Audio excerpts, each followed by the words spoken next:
Bonjour et merci de nous retrouver dans le 7-8 loisirs, toutes vos idées sorties dans le département. Tout de suite le sommaire de ce dernier numéro de la saison, vos idées sorties pour les vacances d'été. À Versailles, été rime avec spectacle, des grandes eaux sur fond de musique baroque au feu d'artifice, en passant par des sérénades royales.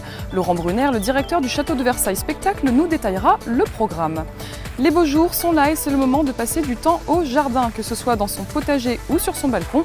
Toutes les astuces pour faire pousser ses propres fruits et légumes sont à découvrir à la micro-ferme de Galy. Et qui dit vacances dit détente et famille, l'occasion de se retrouver pourquoi pas autour d'un jeu de société. Cocktail Games lance un nouveau jeu, Twin It. Mélanie Poquet nous en dira plus. Et si vous retourniez en enfance au château de Breteuil, tout l'été, petits et grands sont invités à entrer dans l'univers des contes de Charles Perrault. De la maison du Petit Chaperon Rouge à la chambre de la Belle au Bois dormant, vous pourrez croiser tous vos personnages préférés. L'occasion aussi de découvrir la toute nouvelle scénographie du célèbre conte Les Fées, enchantement assuré à l'intérieur comme à l'extérieur. Ces jardins sont merveilleux, ils sont en pleine couleur l'été et je pense qu'ils vont beaucoup plaire au public. Là, il y aura tous les jours une séance de conte à 4h30 et puis d'autre part, nous avons ouvert une petite crêperie, kiosque, etc. Donc on pourra se restaurer là aussi tous les jours pendant le mois de juillet et le mois d'août. Pas besoin de partir très loin pour profiter du sable fin car la plage s'invite à Saint-Quentin en Yvelines. Pourquoi ne pas venir profiter du soleil en famille avec l'été en sable à Montigny-le-Bretonneux jusqu'au 20 août. Structure gonflable pour les enfants, activités dans le sable et jeux sont organisés au gymnase Alain Colas. Et un bonus pour cette année, un tout nouveau jeu aquatique viendra ravir les enfants. On a des activités pour la petite enfance, les moins de 3 ans, surtout le matin. Et on a aussi des activités pour les enfants. On a un dispositif pour les 11-17 ans, des activités pour les adultes. C'est vraiment pour permettre des loisirs sur les familles qui n'ont pas forcément la chance de pouvoir partir en vacances, inimantaines ou saint-quentinoises. Cette année, on va avoir une nouveauté avec notamment une activité, le ventriglisse, qu'on va avoir en plus d'une structure gonflable, qui va permettre d'amener un petit peu d'eau sur le site, notamment pour les journées de forte chaleur. Des animations que vous pouvez retrouver à Trappes également. Trappes Plage revient pour une nouvelle édition jusqu'au 13 août à la piscine municipale Jacques Monco. De nombreuses activités sportives et des sorties sont proposées. Du côté de Maurepas, les festivités débuteront du 7 août jusqu'au 1er septembre. La 3e édition de Maurepas Estival sera accessible boulevard du Rhin. 2 structures géantes gonflables seront installées. Et pour retrouver toutes les animations à Saint-Quentin en Yvelines, rendez-vous sur le site internet. Et on va parler spectacle maintenant avec notre invité.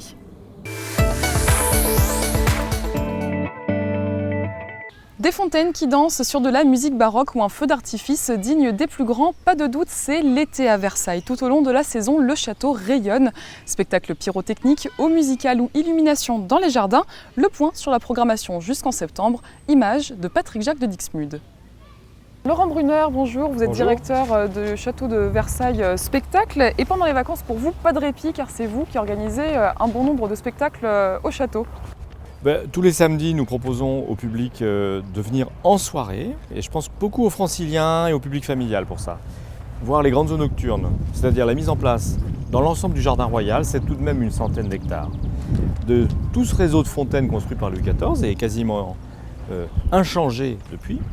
Et nous ajoutons à cela des effets spéciaux, de la lumière, bien sûr de la musique, et un final en feu d'artifice tiré par Groupe F, qui est, je pense, peut-être le meilleur spécialiste au monde de ce genre d'art, entre guillemets, majeur, notamment à Versailles. C'est pas le gros feu d'artifice à la manière du 14 juillet, c'est 5 fois plus long, 5 fois mieux, beaucoup mieux fait, et on est au cœur de l'action. Dans le détail. C'est vraiment le top. Et là, en ce moment, on est à l'Orangerie et on voit justement une scène derrière nous qui est en train de se monter. Qu'est-ce qu'il y a à l'Orangerie? Ça, c'est plutôt pendant le mois de juillet.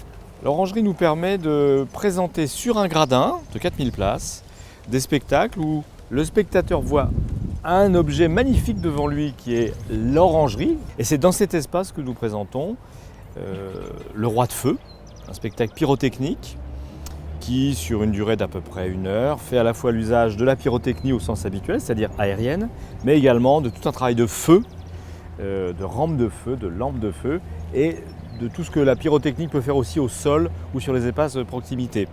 Ça se passe aussi à l'intérieur, parce que tous les samedis jusqu'au 16 septembre également, on peut assister à la sérénade royale de la Galerie des Glaces. Alors qu'est-ce que c'est? La sérénade permet à un public qui vient pour les grandes eaux nocturnes le samedi soir, tout l'été, de venir un peu avant, à partir de 18h30, et de visiter les plus belles salles du château avec un spectacle à voir, c'est-à-dire des danseurs, des chanteurs, des escrimeurs qui vont du Salon d'Hercule à la Galerie des Glaces jusqu'à la Cour de Marbre, animer l'espace par des projets qui sont ceux des musiques de l'époque, de Lully, de Rameau, ou bien par exemple faire une démonstration d'escrime artistique, ce qui n'est pas tout à fait la même chose que l'escrime sportive, et qui permet de retrouver donc, dans ces espaces des personnages qui les habitent en costume. Soudain, je peux à la fois voir la Galerie des Glaces à la plus belle heure de la journée, c'est-à-dire au soleil couchant, là c'est vraiment l'immersion solaire dans la galerie, et voir du spectacle d'époque. C'est vraiment un beau, disons, mélange entre ce lieu qui est rare et exceptionnel en sa qualité, et où vous ne pouvez jamais être seulement 200, vous êtes en général plutôt 2000 en journée, et là vous êtes 200. Et puis par ailleurs, un spectacle, ça fait un très beau mélange artistique pour une soirée. Et ces spectacles, c'est aussi une autre manière de découvrir un petit peu la grandeur de ce domaine royal, de le faire vivre. C'est pas que juste un bâtiment, c'est aussi du vécu, une histoire qu'il faut aussi mettre en scène parfois. Alors, le souci principal à Versailles, c'est que le lieu est extrêmement puissant. Le site a une histoire forte, mais il est magnifiquement architecturé, magnifiquement composé, très richement orné. La moindre sculpture, et il y en a 400, la moindre fontaine, et il y en a 150, sont des chefs-d'œuvre. Donc il y a tout ça à montrer. En même temps, très souvent, le visiteur pense que tout ça se voit en un quart d'heure, parce qu'un jardin, ça se voit en un quart d'heure. Celui-là, il faut 2h30 parce qu'il est grand, il est très beau, et il est à surprise. Louis XIV et ses successeurs ont fait construire par les architectes, notamment les architectes de jardin, par exemple le nôtre, des bosquets. Alors le mot bosquet, comme ça, on ne voit pas ce que ça veut dire. Ce sont des architectures spécifiques. J'entre par une porte et soudain, j'ai une colonnade immense recouverte d'eau. J'entre dans un autre et soudain, j'ai la salle de bal où le roi dansait. J'entre dans un autre et j'ai une grotte immense, fausse, où les groupes sculptés d'Apollon et de ses chevaux sont là et en une immense grande fontaine, disons, vomissant l'eau dans un bassin. Alors à chaque fois, on a un lieu totalement différent, une architecture complémentaire. Il y a vraiment là un trésor extraordinaire. Je sais que beaucoup de Français partent en voyage, alors ils vont en Chine, pour la cité interdite, la Grande Muraille. Et Versailles, vous avez visité? Parce que ça, c'est chez vous et c'est vous, ça vous ressemble. C'est à côté de chez nous. En plus, ça vous ressemble vraiment. Merci beaucoup en tout cas Laurent Brunner d'avoir accepté de nous parler de cette programmation très riche pour l'été. Et donc on le rappelle, pour retrouver les dates et horaires des différents spectacles, rendez-vous sur le site internet châteauversailles-spectacle.fr. À Versailles également, l'Académie équestre reste ouverte jusqu'au 13 août. L'occasion de découvrir le spectacle La Voix de l'écuyer, un répertoire qui montre la richesse du travail des écuyers avec leurs chevaux. Les représentations sont organisées tous les week-ends. Et les beaux jours, c'est aussi le moment de jardiner et pourquoi pas découvrir de nouvelles techniques. Reconnecter l'urbain au jardin, c'est l'objectif du nouvel espace de la ferme de Galy, une micro-ferme dans la pépinière du magasin. Elle est accessible tous les jours de la semaine avec un professionnel qui vient vous donner des conseils. Nous l'avons découverte avec Charline Hurel.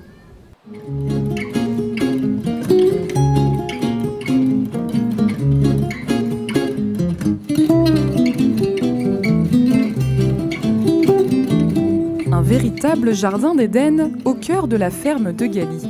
Potager, ruches et poulailler, une micro-ferme pédagogique pour favoriser le lien entre ville et nature. C'est de sensibiliser des gens donc, très largement à l'agriculture urbaine où au final les particuliers peuvent jouer un rôle dans cette agriculture. Et en fait, chacun est en mesure de produire ses propres fruits et légumes sur son balcon, sa terrasse ou son jardin. On fait germer une petite graine dans la tête des gens que c'est possible de produire des fruits et légumes en ville. Une grande fleur dessinée au sol regroupe les différentes techniques à découvrir. Spirale de plantes aromatiques, culture en lasagne ou paillage, chaque pétale a sa spécialité. Mais pour les plus petits espaces, c'est derrière qu'il faut regarder. Une tour de pommes de terre à réaliser chez soi, même sur un balcon. On a effectué une première couche de terreau dans laquelle on a planté nos pommes de terre. Ensuite, les pommes de terre ont germé, elles ont commencé à pousser. Au fur et à mesure que la plante poussait, on a rajouté des couches de terreau et elles sont montées jusqu'ici. Bon, là, on va s'arrêter là. On va laisser la plante pousser encore un petit peu et les pommes de terre vont apparaître sur toute la hauteur de la structure. Un dernier pétale sera créé autour des plantes mellifères qui fleurissent en automne et en hiver. Lorenzo aura besoin d'aide cet été pour le réaliser. Chacun est invité à mettre la main à la pâte, ou plutôt à la terre.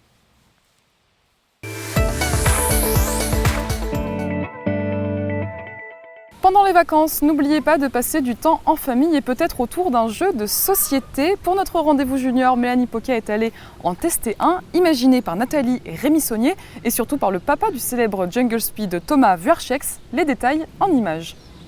Ça y est, c'est les grandes vacances et vos valises sont peut-être bouclées, alors sans doute dedans vous avez mis votre maillot de bain, votre serviette, votre casquette, votre crème solaire, peut-être un livre, et si vous rajoutiez un jeu de société, à Versailles Cocktail Games on lance un nouveau, il s'appelle Twin It. Il est ici, on va faire une partie, ils vont nous le présenter. Twin It, qu'est-ce que c'est? C'est un jeu extrêmement facile, familial, rapide. Le but c'est de s'amuser vite, sans avoir de règles à lire, et de vite s'amuser entre amis, en famille, toute génération. Voilà. Petite présentation, donc nous avons plein de cartes, plein de petites cartes carrées, avec des motifs très variés. Elles sont recto verso, avec des motifs différents à chaque fois. Chaque personne va avoir un paquet devant lui. On va retourner les cartes à son tour de jeu, donc à tour de rôle, et les placer au milieu de la table. Petit à petit, les cartes vont s'étaler.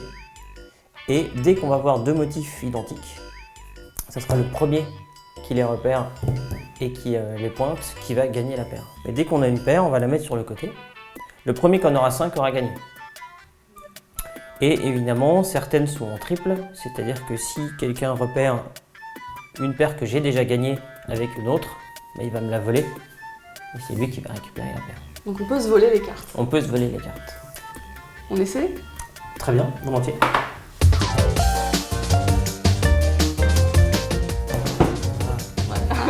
Voilà, chacun. Comme ça, tout le monde.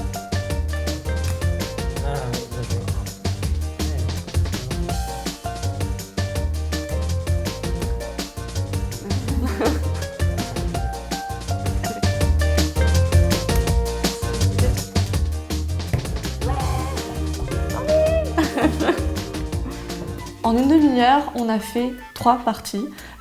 Twin It, nous on a testé la partie compétition, mais il y a 2 autres modes. Il y a la partie par équipe, où il y a souvent de gentilles chamailleries, et aussi un mode coopératif, où là on joue contre le temps. Donc Twin It a glissé dans son sac à dos.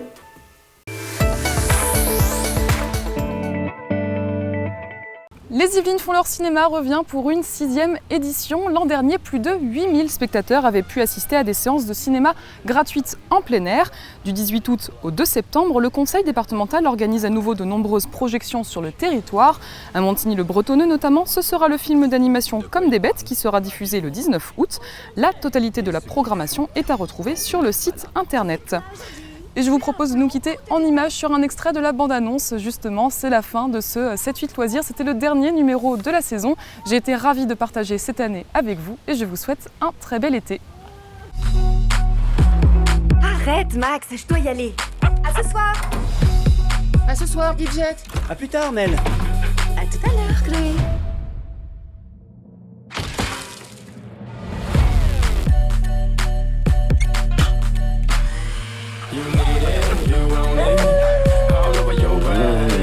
Bonjour, Max. Salut, les amis. Journée chargée? Oui, j'ai plein de projets. Je vais rester assis là et attendre que Cathy rentre à la maison.